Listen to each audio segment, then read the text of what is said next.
So this won't be a very flashy video. It won't be a very entertaining video. It really is kind of pointed at maybe the more like sober-minded, the minority of the entrepreneurial space, in my opinion, that really are able to see through the lies of the internet and maybe kind of the fad social media lifestyle that you're being sold.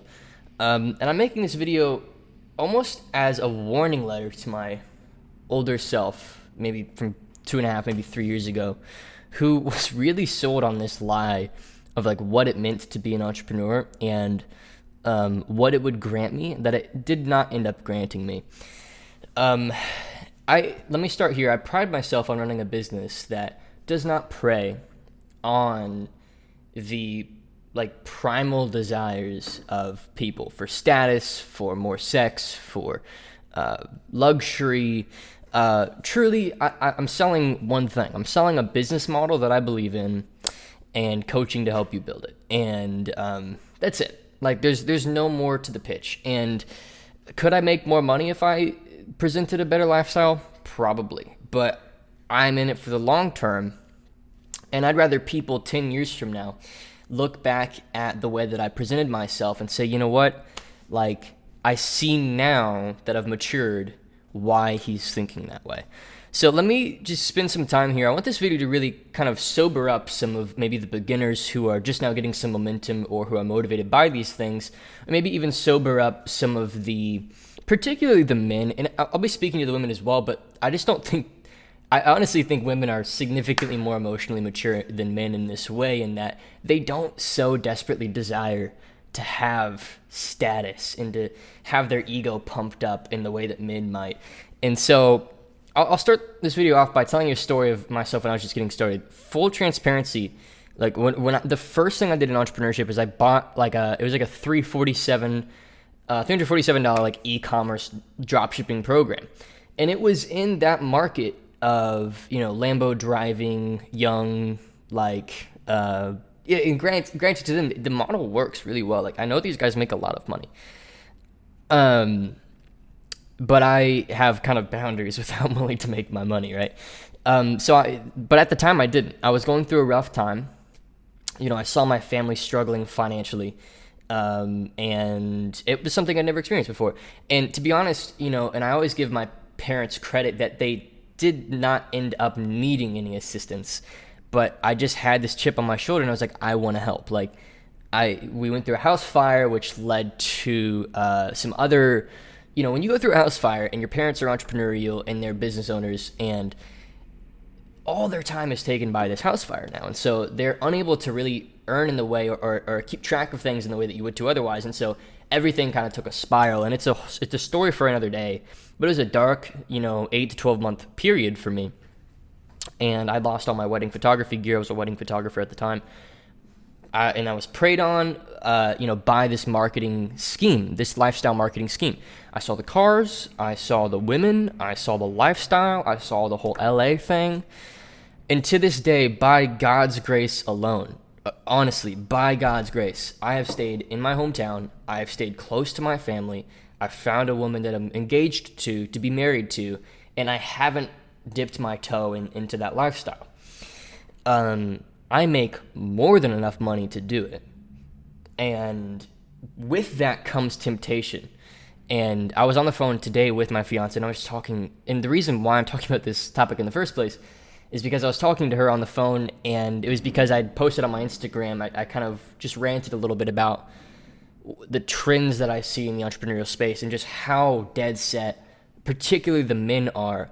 And there's even some influencers and leaders in the space. Like, I'm not going to use any names because there's no reason for me to do that. And to be honest, I'm friends with pretty much every single, one of the people that I otherwise would be saying is setting a bad example. So it's a little unfair for me to do that. But I think we all know who I'm talking about when I say, like, they're really selling a lifestyle. And let me shoot very straight with those of you who are, seriously listening to my message here. The more money you make, the less fun your life gets. It is really, there is a if you want to do life the right way, if you want to do life the right way, And by the way, doing life the right way doesn't mean just making a lot of money.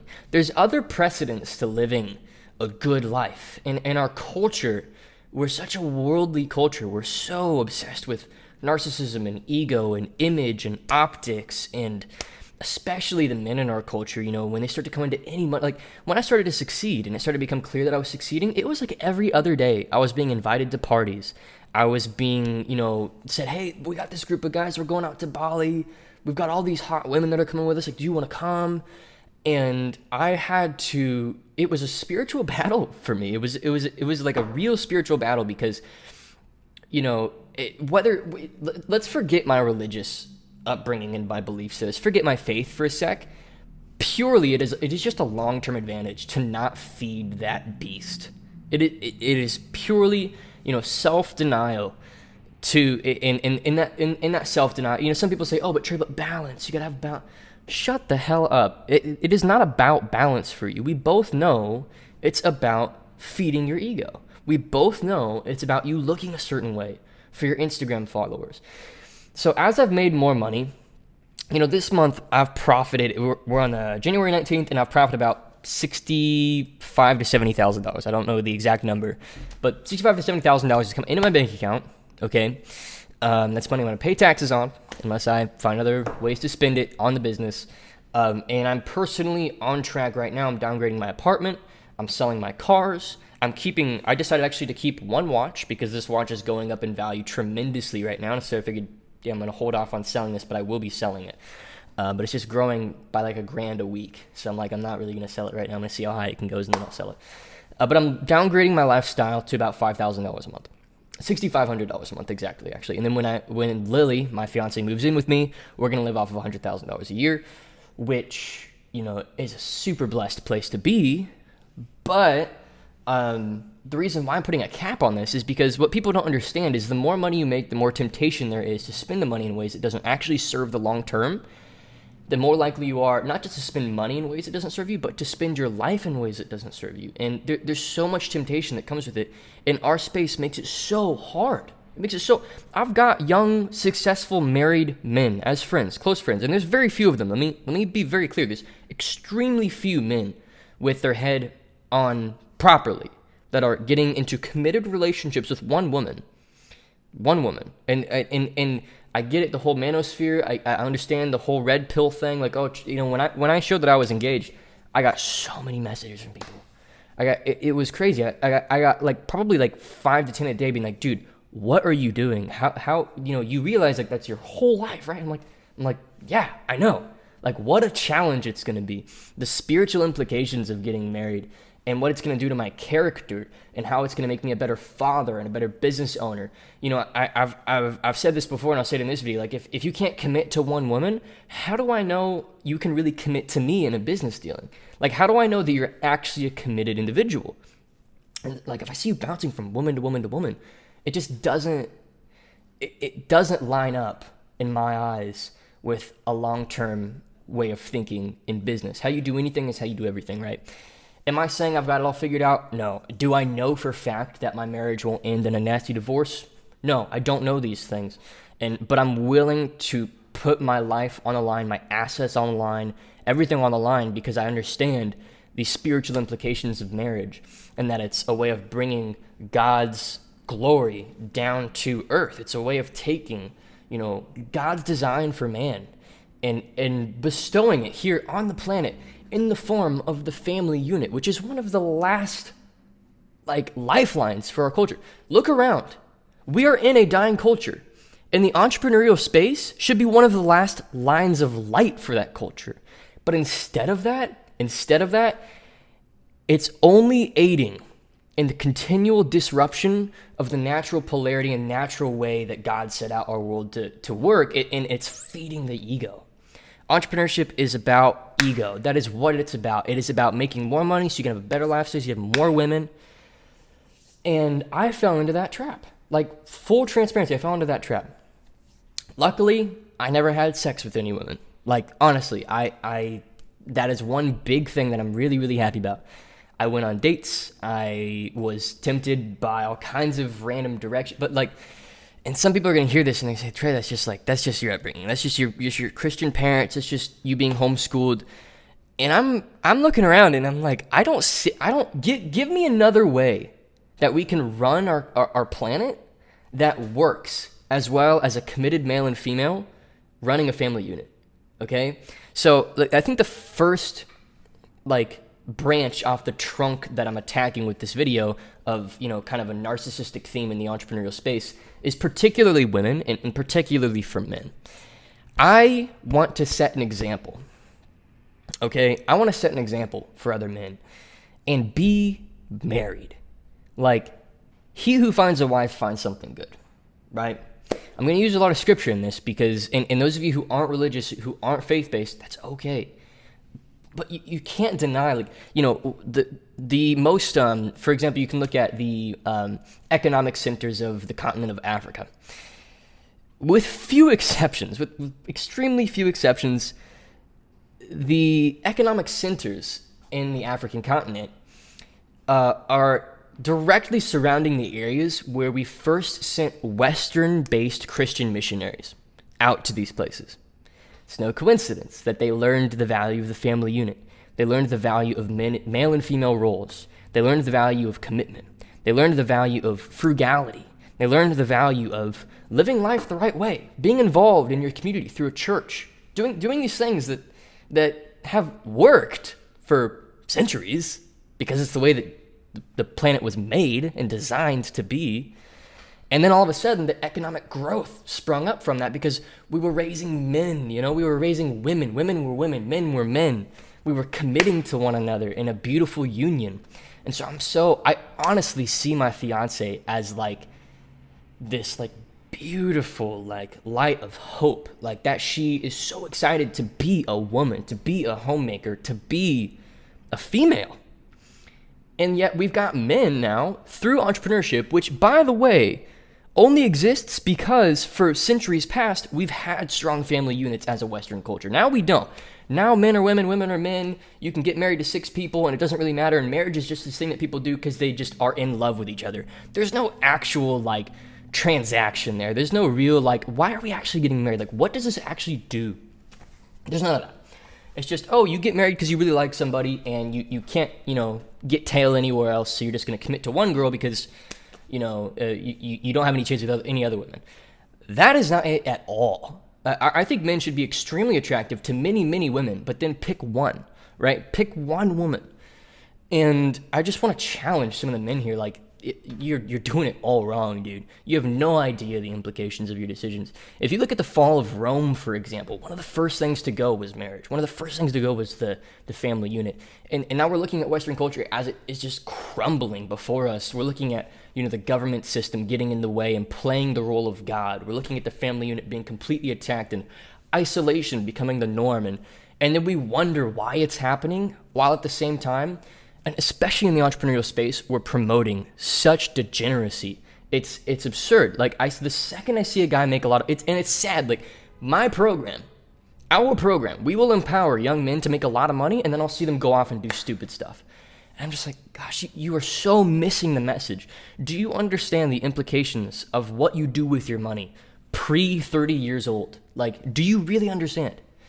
Anything other than storing it away, being smart with it, and taking the free time you've now found to build deeper relationships with the people you love, maybe find a woman, get married, that to me is the dream. And if anything, it's the dream because I want to aid in the growth of my society. Would it be nice to have another woman every other week? Probably. It would feel good. It would rub my ego well. Sure. But it wouldn't aid in the recovery of our falling culture. And entrepreneurs, we have this spotlight on us right now. People want to be an entrepreneur. Entrepreneurs are mini rock stars in our culture. And yet we have men treating women as success clues. Look at how many women I can have. Look at it's objectifying towards women. Call me a simp, call me a beta male, whatever. Women are being extremely objectified by the successful men in our culture. And it's just so sad, dude. It is so sad. And I see men selling dating programs to help you get with like the hottest woman possible. You know, looks are fleeting, right? Like, you know that eventually the woman you're with, you're not going to be as attracted to her. So what's your relationship built off of? It's built off of like the size of her breasts. Okay, got it. So that's as deep as your relationship goes with this chick, is that she looks good on your Instagram feed and she kind of raises your status. Got it. Okay. So we're there as a culture. It's just sad, man. Entrepreneurs are leaders. We are set apart. We've got this like target on our back. People mirror. You have no idea the amount of eyes on you. Social media has created, everybody is on a world stage. Everybody's on a world stage. Every little thing you do, you are inspiring other people to do things the way that you do them. You have to understand. And this is just like my call to a lot of the people that I see, and there's like probably 20, 30 names. It's so degenerate and sad, and you're creating losers. You have to understand. You're inspiring men to chase what the world has to offer, but the world has nothing to offer. The world is made of dust. These women are made of dust. There's nothing there for them, for you. These women, yes, they're other souls, but you're not committing to their soul. You're committing to their body. You're committing to their essence, their presence, what it does for your status. It is so degenerate. So degenerate. It does not aid in the recovery of our Western culture. You know, I personally, there are so, I just see so few examples. And it took me so long to get back to this place of being excited to be married. Like, it literally by God's grace alone, I found a girl that I'm like, wow, I could actually see myself getting married to this girl. Literally by God's grace. I look back at the way it's played out, and like, there was literally no reason for me to find one girl. Like, literally no reason for me to just commit to one girl. And yet, like, that's what I'm doing. That is what I'm doing.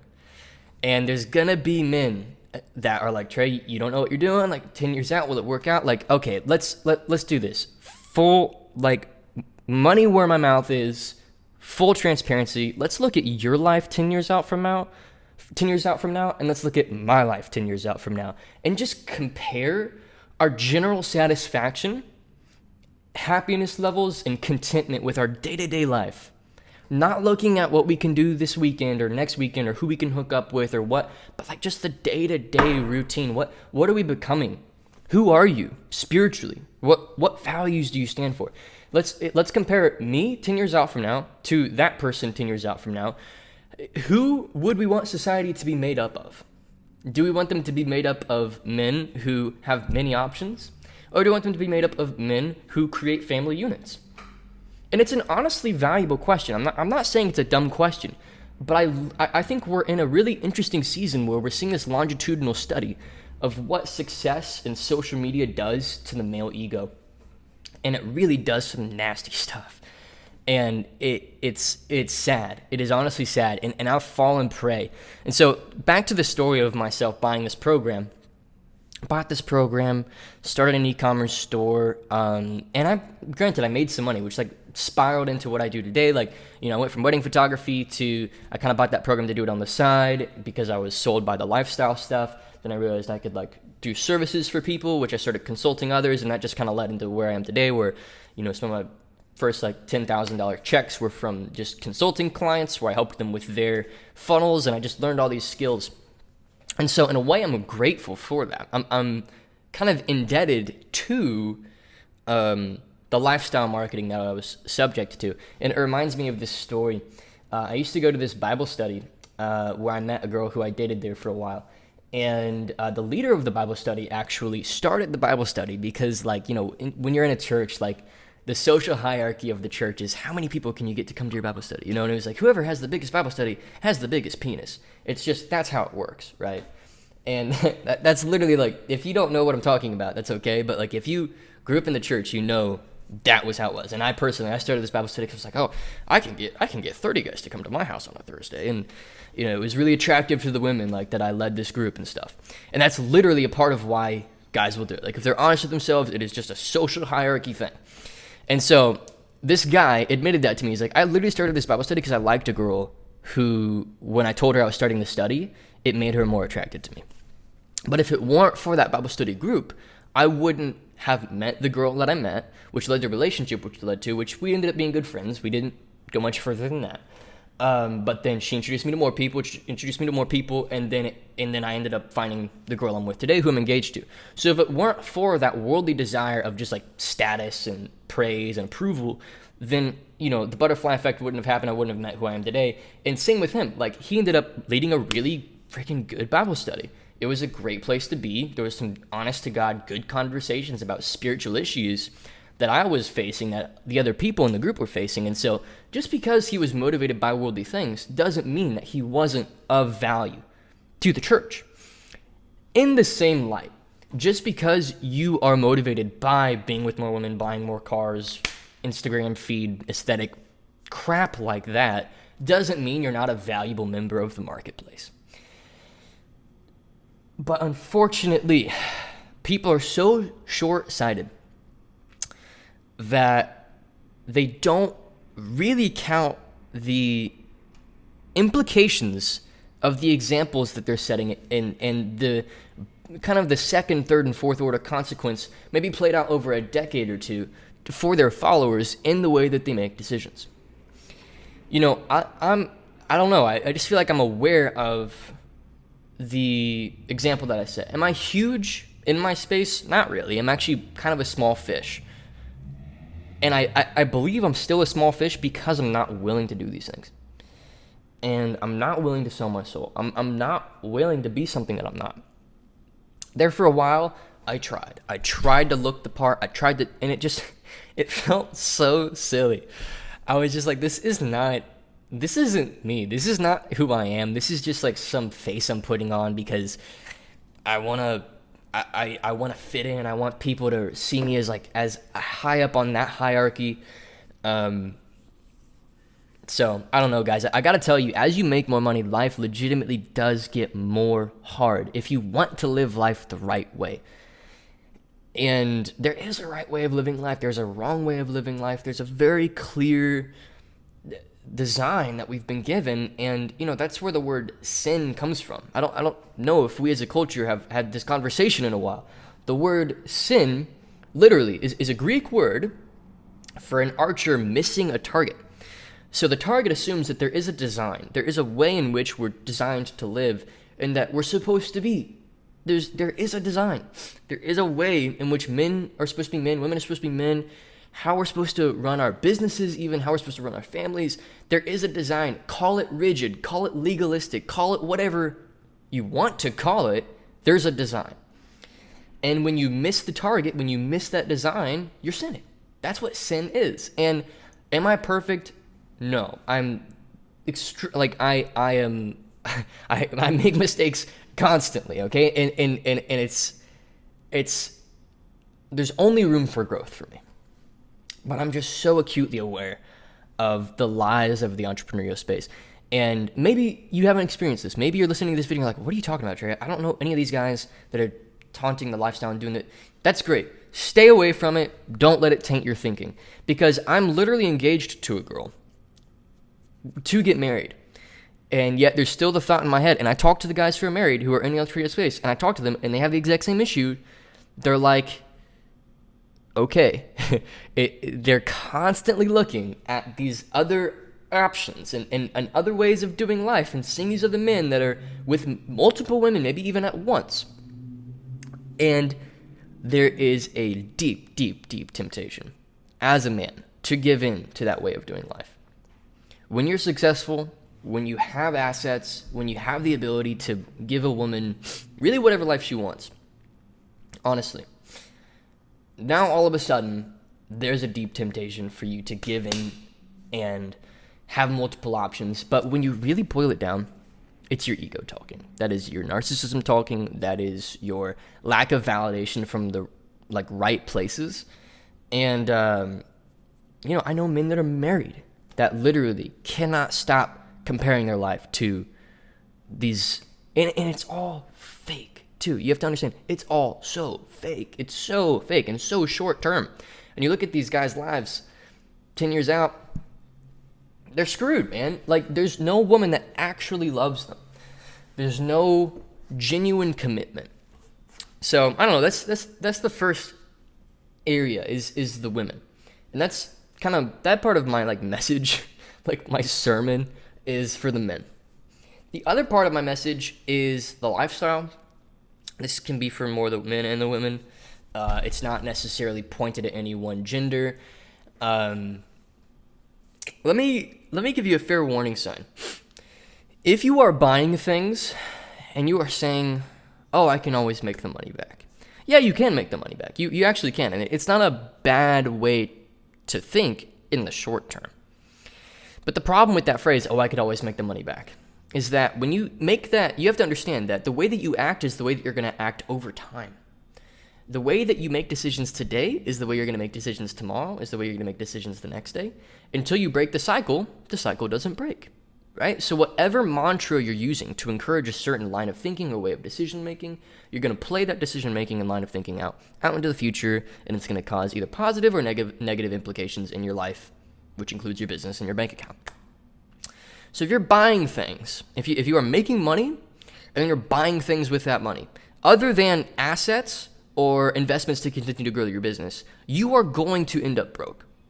I can count upwards of 30 examples off the top of my head. I'm deep in the entrepreneurial space. I know a lot of these people. I've got monthly masterminds with dudes that do 8 figures a year. I'm extremely close in friendships with guys who have 5 million liquid in the bank. I am in masterminds of guys doing 400 grand a month, and I'll call them up and ask them questions. Like I've seen it. It does not matter how much money you make. It is so much easier to spend money than it is to make money. Honestly, making money is hard, but what's harder is being extremely frugal with it and keeping it. Keeping it is the challenge. Keeping your money is so much harder than making money. You think selling stuff is hard? Try having, your first $100,000 liquid in the bank, then also following all these influencers online and being tempted by this lifestyle and seeing what other people are doing with their money. I can almost guarantee, I can look at who you follow on Instagram.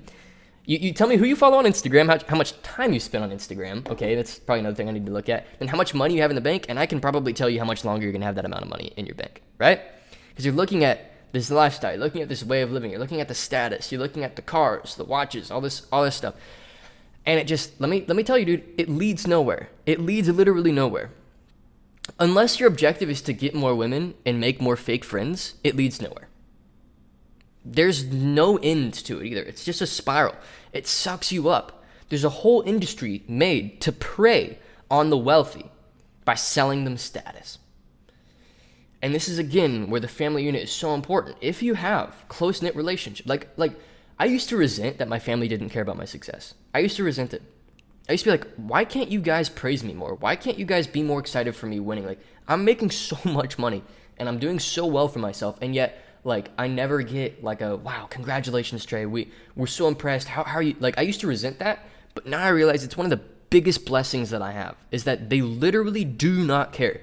My little sister does not care. My younger brother, definitely my younger brother does not care, right? Like, and it's humbling, and wow, is it needed.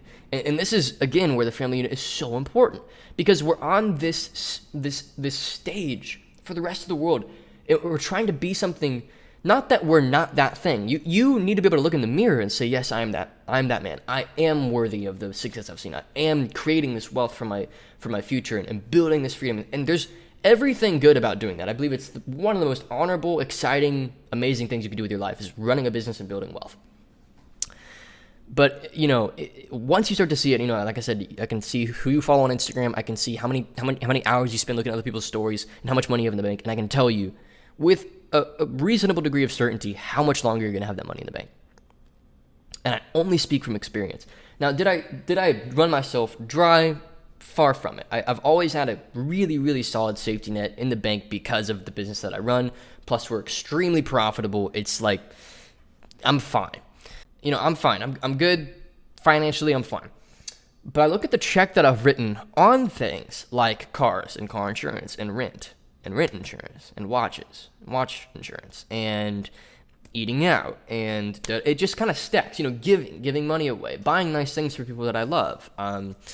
Making investments that I didn't really have to make. I'm kind of just buying this thing, even though it's a business expense. I'm buying it because it makes me look good, like I'm in this mastermind, and this mastermind costs 50 grand. So like, even though I didn't really learn anything from the mastermind, I'm just kind of here just because I want to look like the guy that can afford a $50,000 mastermind.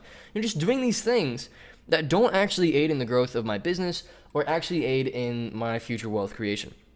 And people will make all kinds of excuses. And the one that I could probably agree with the most is like jewelry and watches. If there's one area where I have the least amount of regrets, it's there.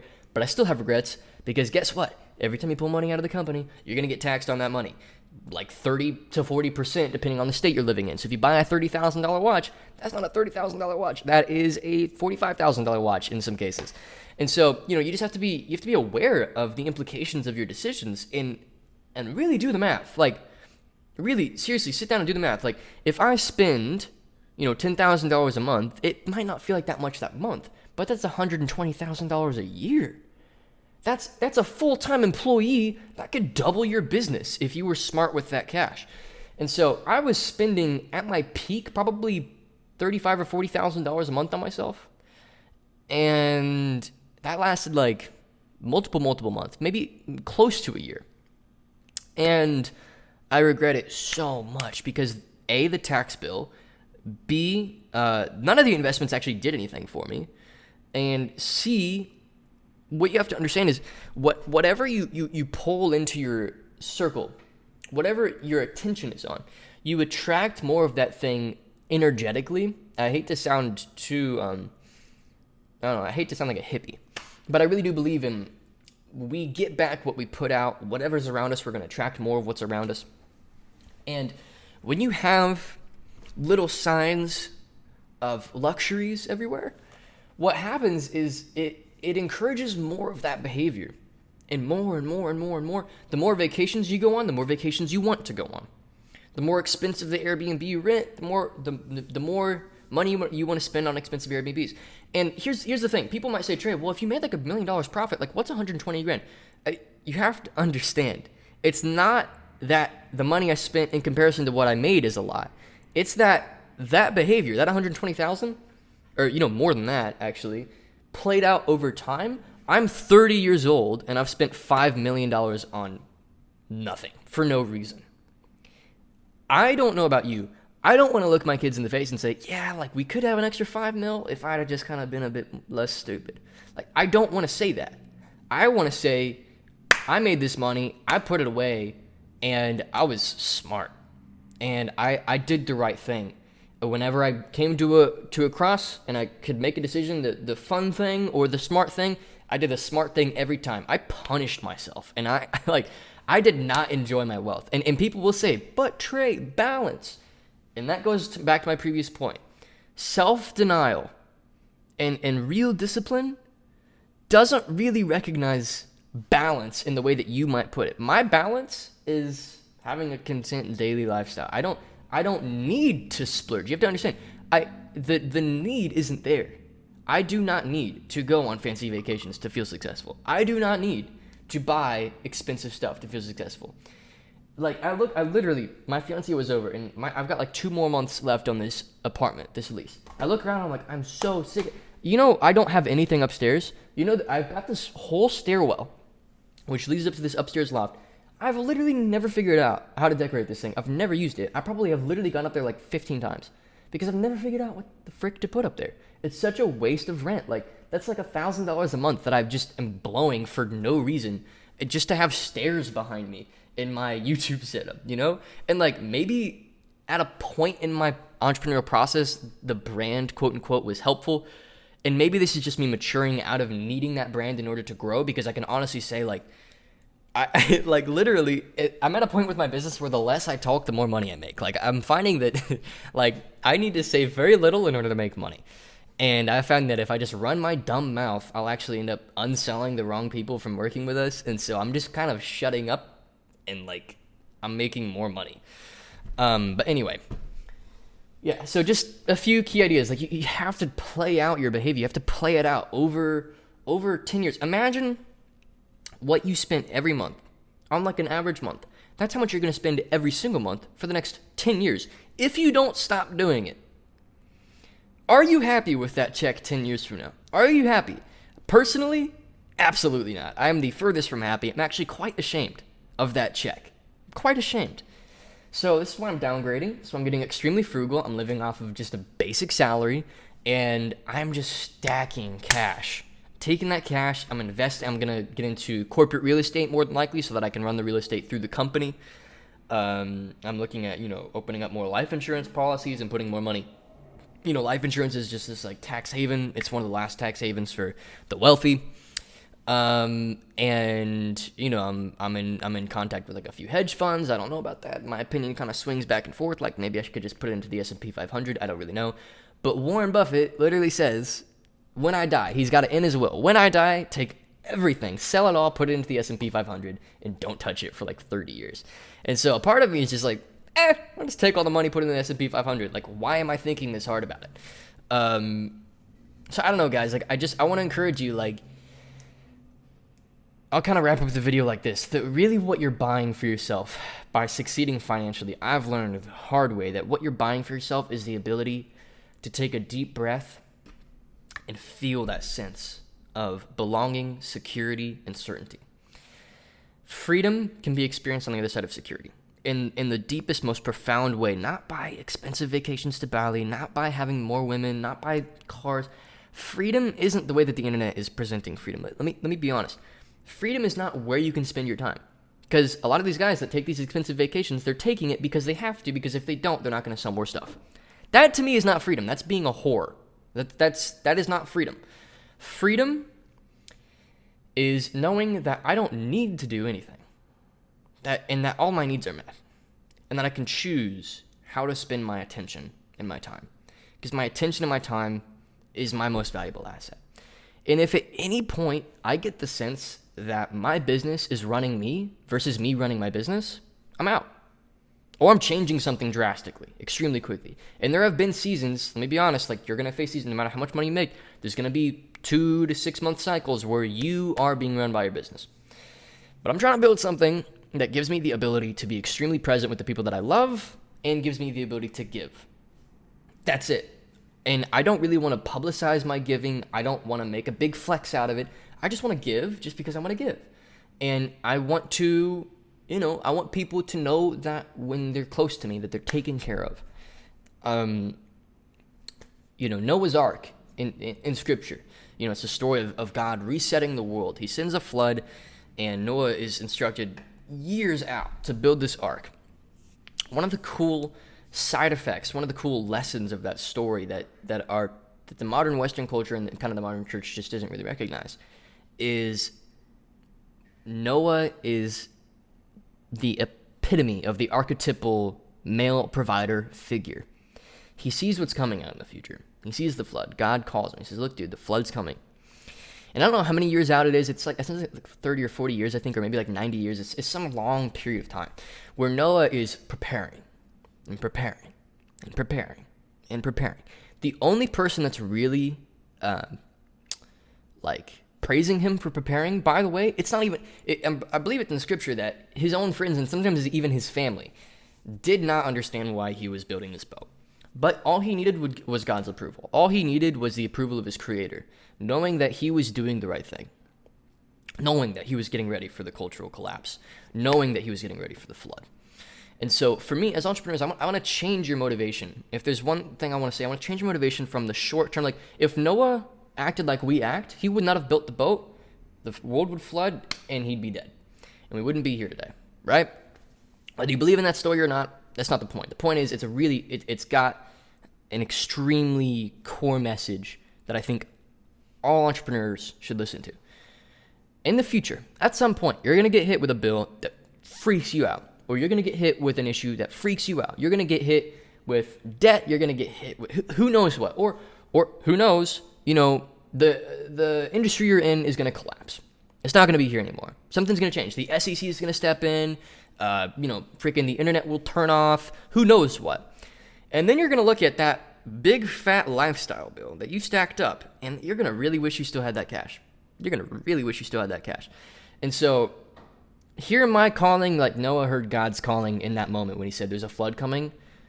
Brother, there is a flood coming. Neither of us know what it is, and yet You're partying it up like you've got it all figured out.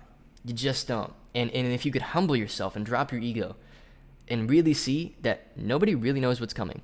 And I'm not just trying to scare you just to scare you. I'm not trying to get you to think scarcely. I'm not trying to put any unnecessary fear in you. But the beginning of wisdom starts with the fear of the Lord. It's a cool idea. And that idea kind of stems through in a lot of different ways in our culture that we haven't really thought about recently. We are our own God. We are such narcissists. We have so much ego. We have so much pride. We're trying to be seen a certain way. Beginning of wisdom starts with the fear of the Lord. The Lord can take you out. The more pride you have, the more likely you are to just completely lose it all. And it's because God is calling to you. He's saying the waters are going to rise. I'm going to make it rain for months on end. And if you don't have your boat ready, you will not have the time to build your boat when you start to see the rain coming and you're like, oh, frick, the rain is coming. And it'll just be like 2 years of agony watching the water rise, and you didn't prepare your boat. And who knows when that time will be in your personal life? Who knows when it'll be in my life? But I just know that it's coming, and I want to, my goal, like I said, security, peace, to be able to take a deep breath. My goal is to be able to look around, see the water rising, and be like, oh, it's all right, I got my boat. I did what God told me to do. I've got my boat, I'm fine.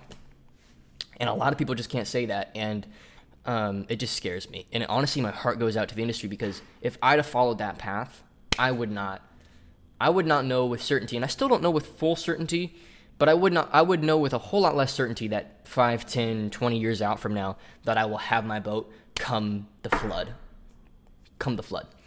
So anyway, hopefully you've enjoyed this video. If you'd like more like it, let me know. But yeah, just kind of a call to entrepreneurs, step up. It is not about you. Your life just isn't about you. It is about what you can do for others. When you start to kind of shift from what can I get to what can I give, you start to realize that entrepreneurs are set up in such a special way to give. Not just financially, but when you are financially set up, you can give your time. You can give your time. You can give your presence. You can give your advice.